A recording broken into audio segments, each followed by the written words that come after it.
Welcome to the Million Euro Pill Ring podcast. Glad to be here. Today, we're doing a really fascinating deep dive looking into the world of pharmaceutical crime. We've got some reports from the German Federal Criminal Police Office, the BKA, and also some insights from abzocnews.de. Yeah, two really interesting sources that give slightly different angles on the problem. Exactly. Yeah. Our goal here is to try to get our heads around the realities of these illicit drug markets. We'll start with a pretty specific case and then, zoom out to see the bigger trends. We'll be looking at how these operations work, the kind of money involved, which is quite significant, and of course the impact it all has. Right. All based on the info we've gathered from the sources. And it's interesting how they complement each other. Abzoc News gives us that ground level view of one specific online scam, While the BKA provides the sort of 30,000-foot view of drug crime across Europe. Precisely. It helps put things in perspective. Okay, let's jump into that specific case then, the one Abzoc News called the Pillenband, a pill ring, basically. They reported this group made over 21 million euros in about 3 years, mostly through online crime. 21 million. Just think about that. From selling pills online, it shows the potential, doesn't it? It really does. And what were they selling? Potency drugs, slimming drugs, that kind of thing. Which makes you wonder, what is it about that particular market? Why is it so attractive for criminals online? Is it the demand? The anonymity? Good question. And here's the really concerning part. A lot of these drugs they were selling, they were fake, counterfeit. Right. So it's not just selling without a license, it's pushing potentially dangerous fakes out to people. Yeah, that takes it to a whole different level. It's not just financial crime anymore. It's a public health risk, a serious one. Absolutely, because with counterfeits, you've got zero guarantee about, anything. Quality, the actual dose, even what ingredients are in there. Could be useless, could be harmful. Scary stuff. Yeah. The report also mentioned the alleged head of this ring-faced trial, but it got interrupted pretty early on. Which often happens in complex cases like these. But even an interrupted trial can, give us clues about how they were organized, how they distributed things. And the challenges law enforcement faces trying to pin this stuff down, it's slippery. Very. Especially when it crosses borders and operates mainly online. And this detail really caught my eye from Abzoc News. Apparently, at one stage, selling fake Viagra was more profitable for these guys than dealing cocaine. Wow. That really flips the script on what you might assume about drug profits. Doesn't it? It suggests huge demand for these lifestyle drugs, maybe combined with lower risks or higher margins on the fakes compared to traditional narcotics. Or maybe just easier logistics. Easier to ship small pills than bulkier drugs, perhaps. Shows how adaptable these groups are, though. They go where the money is. For sure. So this one case, this Pillenband, it really highlights just how incredibly profitable online pharmaceutical crime can be. Millions. Just like that. Exactly. And that kind of profit, especially online, it really sets the stage for understanding those broader trends the BKA talks about. It helps kind of contextualize this one bust within the much bigger picture. Okay, so let's zoom out now.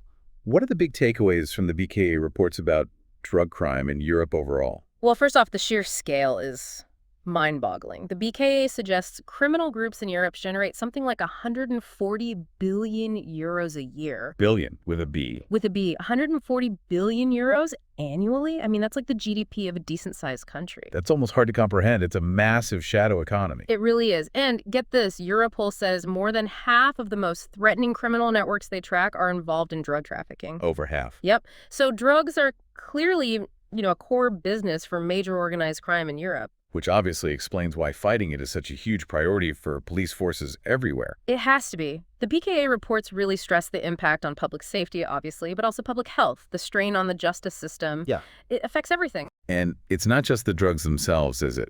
They mention how drug offenses often link up with other crimes, property crime, financial stuff, even violence. That's a key point. It's all connected. People might steal to fund a habit, or gangs fight over turf. It creates ripples of other criminal activity, makes the whole problem much more complex to tackle. Yeah, you can see that. It's good to hear there's a lot of cooperation, though. Police working together nationally, internationally, bringing in customs, shipping authorities. That kind of teamwork is essential. These drug networks don't respect borders, so the response has to cross borders, too. The BKA reports showed just how vital that multi-agency approach is. Because the criminals are using every method imaginable, right? Yeah. Cars, trains, planes, buses, Yeah. even just mailing stuff. Right. Postal and parcel services are huge. And they get creative with concealment. The reports mention things like hiding amphetamine oil. They're always trying to stay one step ahead. It must be like playing whack-a-mole for the authorities, trying to cover all those bases. It's definitely a constant challenge. The criminals are adaptable, always looking for new routes, new methods. The reports also talked about shifts in production, like Mexico becoming a major source for methamphetamine, and big seizures happening here in Europe showing those supply lines are working. Yeah, that's a significant shift. Changes in where drugs are made affect the trafficking routes, who's involved in moving them. It redraws the map, in a way. But they also mentioned the Czech Republic is still a big traditional producer of meth, with, interestingly, Vietnamese groups having a strong influence now. See, it evolves. Different regions, different groups gain or lose prominence over time. It's a dynamic market, unfortunately. And underlying all of this, money laundering, making the dirty money look clean. Absolutely fundamental. The BKA stresses this. They use all sorts of methods, often filtering cash through legitimate-looking businesses to hide where it really came from. That age-old problem, shell companies, complex transactions, trying to break the chain. It's a constant battle. Financial investigators trying to follow the money while the criminals invent new ways to hide it, often very sophisticated ways. Okay, shifting gears slightly. Yeah. What about drug use patterns? What does the report say is common? Well, they suggest cannabis use and also the misuse of prescription medications are pretty widespread. Then amphetamines. Heroin use, interestingly, seems to be declining. Declining, huh? Yeah, but they're quick to point out that a huge range of drugs is still readily available. So while some trends shift, the overall market is still very active. And the dark net. Is that still a major factor? It's definitely there. The BKA mentioned parcel seizures in Austria related to darknet purchases were sort of stable in 2023. Mostly smaller amounts, seemingly for personal use. So law enforcement is making busts there, even with the anonymity. They are. It's not completely immune, even though it presents obvious challenges for policing. The reports also flagged Serbian criminal groups being heavily involved in cannabis, specifically in Lower Austria, running big plantations, indoor and outdoor. Yeah, that highlights how specific groups can dominate certain activities in certain regions. These aren't small backyard operations. We're talking organized, large-scale cultivation. Right, requiring significant resources and organization. And how do they move the profits? Often quite simply, according to the BKA. Using couriers, hiding cash in the same vehicles they use for smuggling the drugs. Kind of a closed loop. Efficient, in a criminal sort of way. Leveraging the existing logistics. Why reinvent the wheel if the smuggling route works for both product and cash? And technology keeps making things harder for law enforcement. Encrypted messaging apps, for instance. Oh, definitely. Those pose a huge challenge. They allow criminals to communicate and coordinate much more securely, making surveillance and intelligence gathering way more difficult. It feels like a constant tech arms race. In many ways, it is. Finally, the reports touch on penalties. In Austria, it seems the sentences get much tougher for bigger quantities, or if you're part of an organized group. Which makes sense. It reflects the greater harm caused by large-scale operations and organized crime. It's meant to be a deterrent, especially against the kingpins and major traffickers. Okay, let's try and tie this all together. We have the pill and ban case online, fake meds, but serious money. Right, a specific snapshot. And then we have the BKA's broad picture, massive scale, organized networks, global reach, various drugs, constant adaptation. Exactly. And the pill and ban story, even though it's about fake pharmaceuticals, it really echoes those bigger BKA themes, doesn't it? Yeah, absolutely. The huge profits, the use of online platforms, the organized nature of it, it fits right in. Precisely. The millions made by that one group selling fakes, it just underlines the kind of money sloshing around in the wider drug market the BKA describes. Whether it's fake Viagra or heroin, the profit motive is immense and many of the criminal strategies overlap. It really shows it's all interconnected. Different products, maybe different methods sometimes, but it's part of the same big complex issue of organized crime making money from illegal substances, online, offline. It's all linked.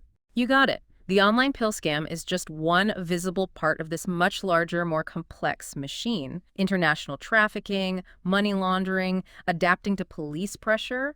It's a huge puzzle. You know, going through all this, it really hits home just how massive and sophisticated this whole illicit industry is. It's not just petty crime. It's a global business. And that's maybe the key thing for you listening to take away, understanding just how organized it is, how much money is involved. That helps you grasp the challenge law enforcement faces and why it impacts all of us. Now look, if thinking about all these complex international dealings has you contemplating different kinds of global opportunities, maybe something more positive, you could always check out realestate-uruguay.com.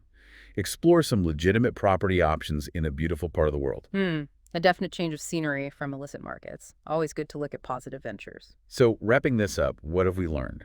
That €1 million pill ring case, it's like a microcosm, right? Shows the tactics, the profitability of online pharmaceutical crime. Yeah, a concrete example. Then you layer on the BKA's data, the huge networks, the staggering amounts of money, and you get a clearer, albeit sobering picture of the fight against all kinds of illicit drug markets. The money flow, how these groups adapt, the different ways they distribute stuff, fake pills online, narcotics smuggled across continents, it all adds up to massive challenges for police and public health. It really does. These sources together show the need for a multi-pronged approach, don't they? Law enforcement, yes, but also tackling demand, securing online spaces. Absolutely. Strong policing, international cooperation are crucial, but also addressing why people turn to these substances and making it harder for criminals to exploit things like the internet. It needs everything working together. Which leads to maybe a final thought for you to mull over. Considering how much money is involved and how quickly these criminal groups change tactics, how do law enforcement strategies need to keep evolving? How can they stay ahead or at least keep pace with these super sophisticated operations, both online and off? That's the million-dollar question, isn't it? Or maybe the €140 billion question. It needs constant innovation, new tech, better intelligence sharing, probably things we haven't even thought of yet. Definitely something to think about. Indeed. Thank you for listening to the €1 Million Pill Ring podcast. And remember, for a completely different kind of international prospect, check out realestate-uruguay.com.